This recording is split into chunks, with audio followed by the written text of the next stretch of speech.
Hello friends, ఈరోజు మీరు మీ ఖర్చులను ఎలా నియంత్రించాలో నేర్చుకుంటారు.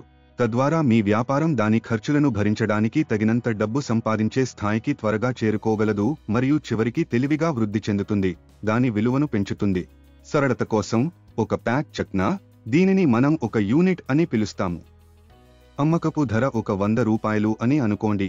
మీరు చక్నా యొక్క ఒక యూనిట్ను ఒక 100 రూపాయలకు విక్రయించినప్పుడు పదార్థాల ధర 54 రూపాయలు. అలాగే సంచులు మరియు ప్యాకింగ్ కోసం 2 రూపాయలు మరియు చక్నాల రవాణా మరియు పంపిణీ కోసం మరో 2 రూపాయలు జోడించండి. 1 రూపాయి మార్కెటింగ్ మరియు ప్రకటనలకు వెళుతుంది.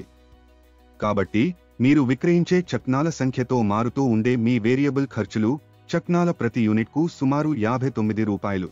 ఇప్పుడు మీరు ఎన్ని చక్నా యూనిట్లను విక్రయించినా స్థిరమైన ఖర్చులు ఎలా ఉంటాయో చూద్దాం.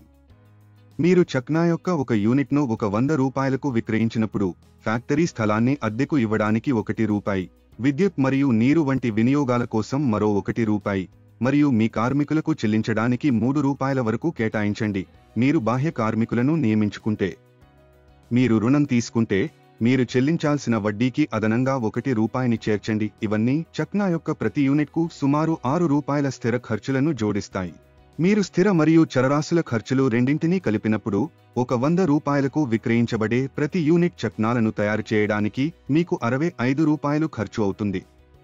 అంటే మీరు చక్నాల ప్రతి యూనిట్కు 35 రూపాయల లాభం పొందుతారు. అయితే మీరు 11 రూపాయల పన్నులు చెల్లించాల్సి రావచ్చు. కాబట్టి పన్నుల తర్వాత మీ లాభం ఒక్కో చక్నాకు 24 రూపాయలు ఉంటుంది. మీ నికర లాభాల మార్జిన్ 24% అని చెప్పడానికి ఇది ఒక సరళమైన మార్గం. ఇప్పుడు ప్రణాళిక భాగం కోసం మీకు 2 ఎంపికలు ఉన్నాయి. మీ లాభంలో కొంత భాగాన్ని తిరిగి వ్యాపారంలో పెట్టుబడి పెట్టండి లేదా ఆ డబ్బును మీకోసం ఉపయోగించుకోండి. మీ లాభంలో సగం అంటే 12 రూపాయలు స్టాక్ వంటి వాటి కోసం తిరిగి వ్యాపారంలోకి పెట్టడం తెలివైన పని.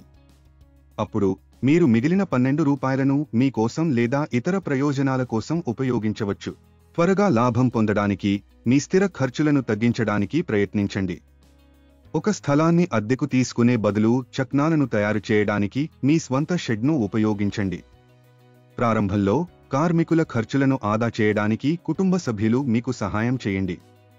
రుణాలు తీసుకునే బదులు మీ సొంత డబ్బును ఉపయోగించుకోండి లేదా స్నేహితులు, కుటుంబం మరియు వ్యాపార భాగస్వాముల నుండి సహాయం పొందండి. ఈ విధంగా మీరు క్రమం తప్పకుండా వడ్డీ చెల్లించాల్సిన అవసరం ఉండదు. స్థిర చెల్లింపుకు బదులుగా లాభాలలో వాటాను వారికి అందించండి. మీరు ఈ ఖర్చులను తక్కువగా ఉంచుకుంటే మీరు 2వ నెల నాటికి లాభం పొందడం ప్రారంభించవచ్చు. మీ వినియోగదారులు మీ ఉత్పత్తులను ఇష్టపడినప్పుడు మరియు మీ వ్యాపారం పెరిగినప్పుడు దానిని నడపడానికి మీకు ఎక్కువ డబ్బు అవసరం. మీరు ఎక్కువ మెటీరియల్లను కొనుగోలు చేయాలి, ఎక్కువ ఉత్పత్తులను తయారు చేయాలి మరియు పూర్తయిన వస్తువులకు తగినంత డబ్బు మరియు దుకాణాలకు క్రెడిట్ కలిగి ఉండాలి. ఇక్కడే తగినంత పని మూలధనం ఉండటం ముఖ్యం. ఇది మీ వ్యాపారం ఎదగడానికి సహాయపడుతుంది. మీరు ఈ డబ్బును బ్యాంకులు లేదా స్థానిక సమూహాల నుండి పొందవచ్చు, కానీ మీ స్వంత ఆదాయాన్ని ఉపయోగించడం చౌకైన మార్గం. మీ లాభాలలో సగం వ్యాపారంలో ఉంచడం మరియు తిరిగి పెట్టుబడి పెట్టడం ద్వారా మీరు 2 పనులు చేస్తారు. మీకు పని చేయడానికి ఎక్కువ వర్కింగ్ క్యాపిటల్ ఉంటుంది మరియు మీరు మీ వ్యాపారం యొక్క విలువను పెంచుతారు. మీరు తిరిగి పెట్టుబడి పెట్టినప్పుడు మీరు పెద్ద ఆర్డర్లను నిర్వహించవచ్చు మరియు ఎక్కువ స్టాక్ను ఉంచుకోవచ్చు. ఇది మరింత వ్యాపారానికి దారితీస్తుంది. ఫలితంగా మీ వ్యాపారం యొక్క విలువ పెరుగుతుంది. ముందుకు చూద్దాం. మీరు దుకాణాల సంఖ్యను పెంచడం కొనసాగిస్తే మొదటి సంవత్సరం చివరిలో మీ వ్యాపారం విలువ 63 లక్షల నుండి 87 లక్షల వరకు ఉండవచ్చు. మీరు 2వ మరియు 3వ సంవత్సరంలో డబుల్ షిఫ్ట్ పనిచేస్తే మీ వ్యాపారం విలువ 87 లక్షల నుండి 2 కోట్ల వరకు మారవచ్చు. మీరు మీ వ్యాపారంలోకి ఎంత ఎక్కువ డబ్బును తిరిగి పెడితే అంత ఎక్కువ క్రెడిట్ పొందవచ్చు, అంత ఎక్కువ అమ్మవచ్చు మరియు మీ వ్యాపార విలువ అంత ఎక్కువగా ఉంటుంది. All the best. చూసినందుకు ధన్యవాదాలు. దయచేసి లైక్ చేయండి, షేర్ చేయండి, వ్యాపార్ కోచ్ ఛానల్కు సబ్స్క్రైబ్ చేయండి.